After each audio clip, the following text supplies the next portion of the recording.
Hey, first grade friends. I hope that you are having a wonderful week so far. I'm so excited for today's science lesson. So let's get started. Last week, I introduced you guys to another topic about space, the phases of the moon. And we learned a little bit about how we see different shapes on the moon every night. And we also learned a little bit about the movement of the moon. And here are the phases of the moon. You drew your own images of each of the 8 phases of the moon. We have the full, the gibbous, the half, the crescent, the new moon, which you can't see, but it's there. It's just dark. The crescent, the half again, and the gibbous moon. Before we move on with today's lesson, I thought it would be fun for us to follow along with a read along story about the moon. Papa, please get the moon for me.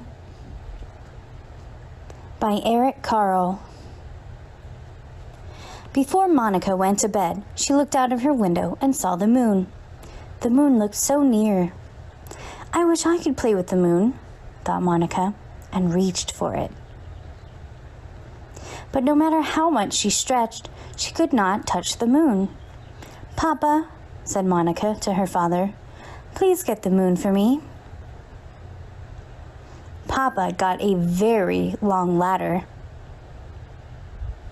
He carried the ladder towards a very high mountain. Then Papa put the very long ladder on top of the very high mountain. Up and up and up he climbed. Papa finally got to the moon. My daughter Monica would like to play with you, said Papa, but you are much too big. Every night I get a little smaller, said the moon. When I am just the right size, you can take me with you. And indeed, the moon got smaller and smaller and smaller. When the moon was just the right size, Papa took it. Down and down and down he climbed. Here, said Papa to Monica, I have the moon for you. Monica jumped and danced with the moon. She hugged the moon and threw it into the air. But the moon kept getting smaller and smaller and smaller. And finally, it disappeared altogether. Then, one night, Monica saw a thin sliver of the moon reappear. Each night, the moon grew and grew and grew.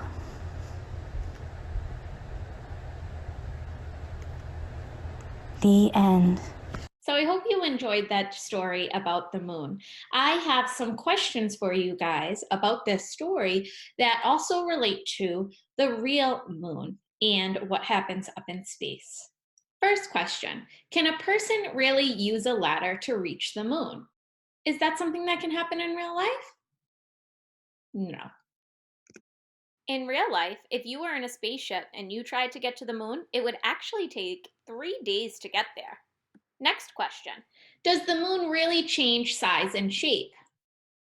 The answer is no. The moon stays the same size forever.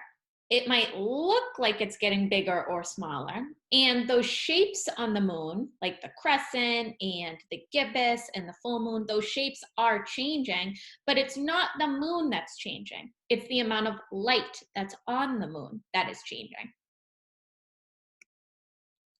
And the last question I have is, does the moon actually get closer to us? The answer is no, the moon doesn't actually get closer to us. The moon goes around the Earth just like the Earth goes around the sun, but it stays on the same path. It doesn't come closer. Let's look at this diagram of the sun shining on the Earth and the moon. And this helps us in understanding that it isn't the moon that changes, right? It's the amount of light on the moon that we see that is changing. So when the moon is right here in between the Earth and the sun, we're on this side of the Earth at nighttime, so all we see is a little sliver of light, and that's called a crescent moon. But the moon moves every single day, it moves. So after some time, when the moon is over here, we will see a lot more light on it. And that might be when there's a half moon or a gibbous moon. Now, how do we know all this? How on earth did we figure all this out? From making models. Let's go over what models are again. A model is a smaller figure of a real life object. It can be 3D, a picture, or a drawing, and it is used to observe, explain, or make predictions. So a whole long time ago, before we knew why there are phases of the moon, scientists figured out by creating models that this is what it looks like up in space. Your job today is to make your own model of the sun and the moon. I'll show you what I was thinking of. So like I just said in the last clip, what I want you boys and girls to do is create your own sun and moon model today. If you want to include the earth in your model, that's totally fine, but you can also use yourself as the earth. And I'll show you what I mean. So what I have here is that same lamp that I used last time for my sun and earth model. And the reason why I like using the lamp is because I just leave it there and it doesn't move, just like the sun in real life. It doesn't move. This time, instead of an earth ball, I have created a moon ball, okay? And I am going to be the earth.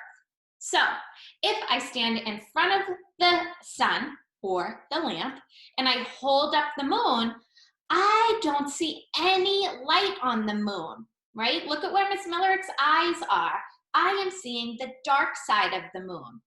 That is when we have a new moon, when we can't see the moon at all.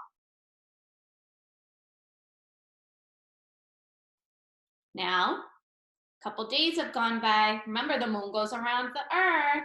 The moon goes around the earth.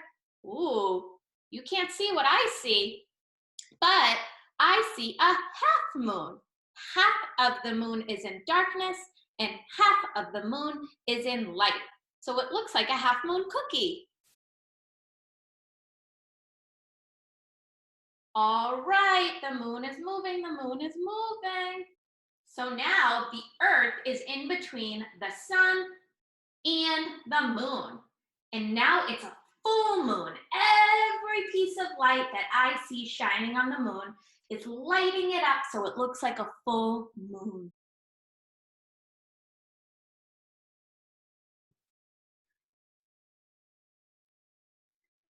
Now you guys can see what Miss Millerick sees, that half moon.